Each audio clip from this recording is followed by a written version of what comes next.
Thank you. Senator Baldwin. Thank you. As I said in my opening comments, I've been raising the alarm now for months about NIH grant making being significantly behind its normal pace.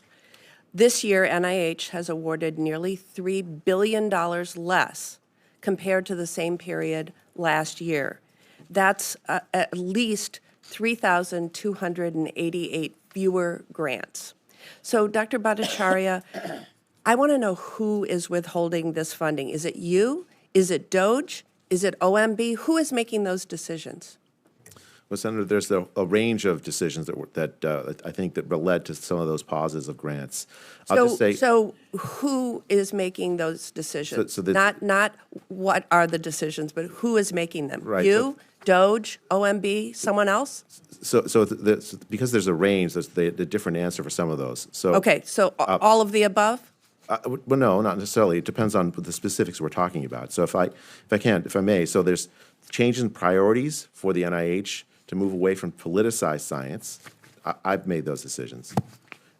Decisions regarding, for instance, Harvard and some other institutions, that's joint with the administration, and those are, I believe, temporary after settlements are reached with those universities. And so those are the primary, I think, classes of decisions you're talking about. Okay. We now have the fiscal year 2026 budget proposal, which shows the plan is to award significantly fewer grants this year and next. OMB Director Vogt recently made a major change on the way that NIH will fund grants. And I want to make sure that the committee is really aware of this because it hides an even deeper cut than the 40% that we're talking about. So for half of its research grants, NIH is going to start forward funding them. In other words, in 1 year, granting a multi-year grant. This is going to have significant impact in the near term on the number of grants NIH awards and how much is spent on research. Your budget requests an $18 billion cut for NIH, and that's bad enough. But be honest with Congress and the American people. This forward funding scheme means that the cuts are even deeper. It means billions will effectively be put in escrow and won't actually be spent on research for a number of years to come. It means that you're effectively cutting research funding next year by another $7 billion on top of the $18 billion cut you propose. And it means that next year NIH would award a fraction of the grants it has historically. Your budget already proposes to award 15,000 fewer research grants next year. And this change alone, this forward funding, accounts for about 4,000 of those. While I think Congress will reject your budget request, it clearly shows the administration's intent.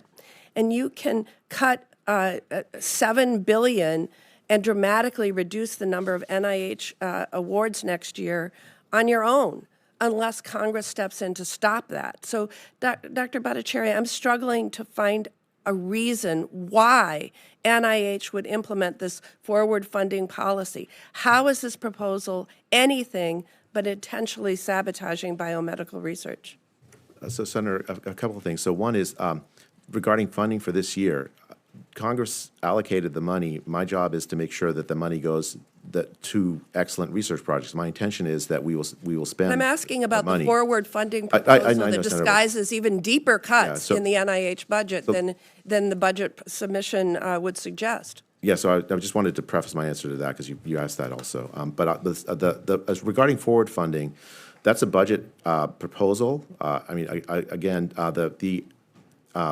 The policy you don't deny that it is reduces the amount that will be spent on biomedical research next year by an even deeper amount than the $18 billion, 40% cut already. Right, so the way the forward funding works, right now we have multi-year projects that we fund. Yes. And forward funding says we will allocate the money for those multi-year projects this year rather than in the out years. And so, in principle, in the if long, it's a 4-year project, 3 of the years will sit in an escrow account and not be spent next year. Again, further diminishing the amount that will be spent on biomedical research. No, I think the thing is that in the long run, what it does is allow you to spend more money and have more flexibility for new research projects. That's because what it says That's is that funny the math. budget. I mean, it's just the math. I'm an economist also. What it does is it says, look, let's allocate the money this year so that next year the money isn't tied up on previous year's projects. That's in the long run. I mean, I think, as I said, I'm happy to work with Congress and looking forward to working with Congress on this. This is a budget proposal, not a final thing. I think if I had to start and redesign the system again from the start, allowing more flexibility as new scientific opportunities come up, the forward funding model allows that to happen actually more than the current model, where large fractions of the NIH budget are tied up with old projects. So I think that, but as the transition it really matters how we do it. And so I absolutely really glad to work with Congress on that to make sure that there's no disruptions.